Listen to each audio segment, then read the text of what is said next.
Hi everyone, for this lesson I'll show you the first special case of multiplying binomials. If you have a plus b squared, that's the same thing as a squared plus 2ab plus b squared. So let's take a look at a numerical example. Let's say we have x plus 7 squared.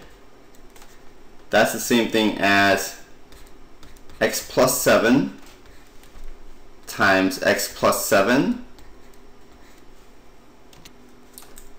Now if you apply the FOIL method, you're going to get x times x will get the x squared.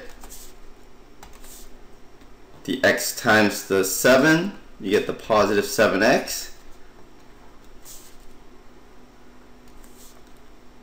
And then the inside terms, you have the positive 7 and the x. And that'll give you another 7x. And then we have 7 times the 7. And that completes the FOIL method. And that'll give you 49.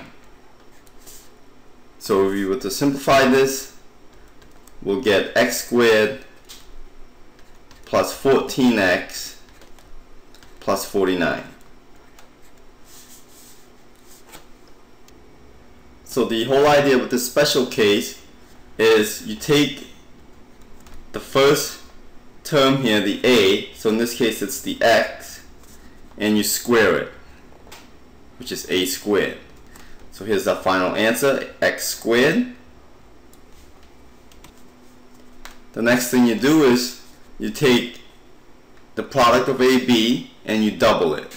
So it's this part here where it says 2 times AB, and if you were to take A and B, in this case it's x and 7, you multiply the 2, you get 7x. If you double it, you get the 14x positive. And that's this middle term here. And the last part is the positive b squared. And it's this term here, the b. So in our case it's the 7. And we'll just square that and we'll get 49. So that's the pattern with the special case here. Now let's take a look at another special case where you have the difference of AB. So a minus b, and then you square it, and this will give you a squared minus 2ab plus b squared. So the only difference between this one and the last example is this minus sign here. So it's a squared minus 2ab plus b squared. Alright, so let's take a look at this example here. We have x minus 3 squared. So looking at the pattern, we have a squared. So we'll take the first term, which is an x, we're going to square it. So we'll get x squared. Okay, so the next step is to take the product of AB and double it.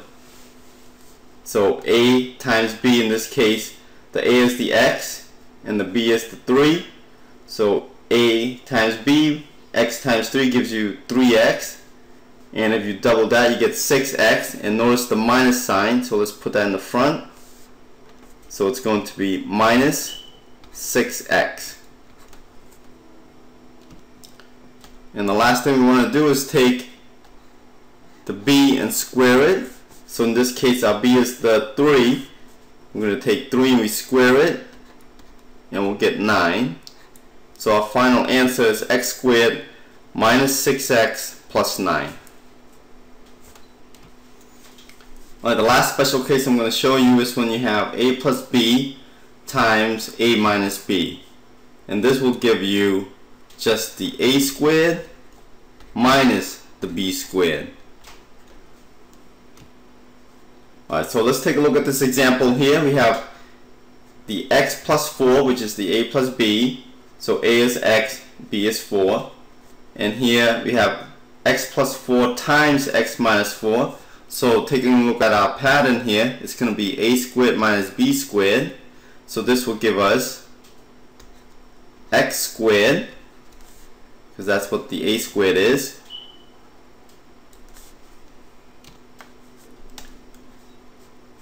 and the next thing we want to do is minus the b squared. Now in this case the b is the 4, so if we take 4 square it, we're going to get 16.